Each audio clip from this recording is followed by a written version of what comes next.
Ayo ikut bareng aku keliling Hyde Park sambil tahu 3 tips dalam berbicara bahasa Inggris. Tips yang pertama adalah mengetahui banyak kata-kata dalam bahasa Inggris. Kata-kata yang perlu kalian ketahui adalah kata-kata yang sering kalian lihat, namun kalian belum tahu bahasa Inggrisnya. Kita mulai dari hal-hal yang sangat basic, dari benda-benda yang ada di kamar, seperti contohnya pintu dan juga jendela, kalian pasti sudah tahu bahasa Inggrisnya. Namun, untuk bisa berbicara dalam bahasa Inggris, teman-teman perlu tahu kata-kata yang berkaitan dengan benda-benda tersebut. Contohnya, ada kata pintu yaitu door, ada kata jendela yaitu window. Untuk bisa berbicara dalam bahasa Inggris, teman-teman harus tahu kata-kata yang berhubungan dengan kata-kata tersebut. Contohnya, pegangan pintu, door handle, kunci, key, gembok, itu padlock, ataupun keset misalnya, doormat. Jadi untuk teman-teman bisa berbicara dalam bahasa Inggris, teman-teman perlu tahu banyak kata dalam bahasa Inggris. Lalu, bagaimana cara kita bisa mengetahui banyak kata dalam bahasa Inggris adalah dengan cara memperhatikan hal-hal sekitar kita, kegiatan apa yang sering kita lakukan, dan benda-benda apa yang sering kita lihat. Benda-benda yang kita belum ketahui bahasa Inggrisnya, kita kumpulkan 2 kata per hari, ditulis bahasa Indonesia dan bahasa Inggrisnya, kemudian dihafalkan. Dengan cara demikian, teman-teman akan memiliki semakin banyak kata setiap harinya.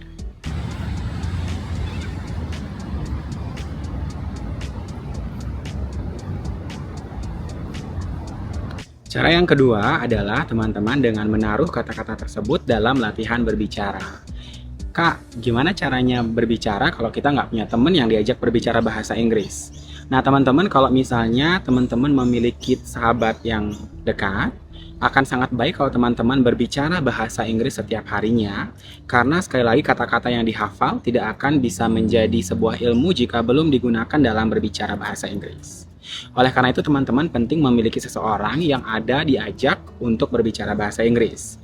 Namun dalam hal teman-teman tidak memiliki seseorang pun untuk diajak berbicara bahasa Inggris, teman-teman bisa berbicara bahasa Inggris kepada diri sendiri. Contohnya, ketika melakukan suatu kegiatan, teman-teman harus berpikir bahasa Inggris dari kegiatan tersebut apa. Contoh yang simpel adalah ketika misalnya mau mandi.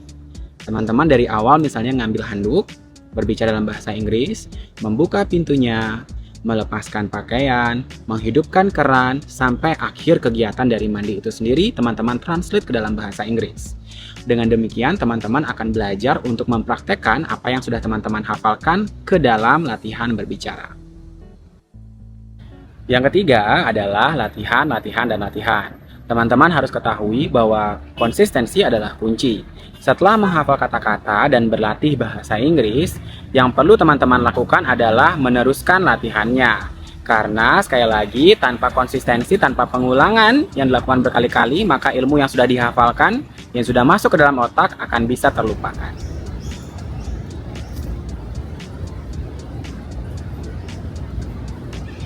Nah, itu dia 3 tips dalam berbicara bahasa Inggris. Tunggu saya di video selanjutnya ya.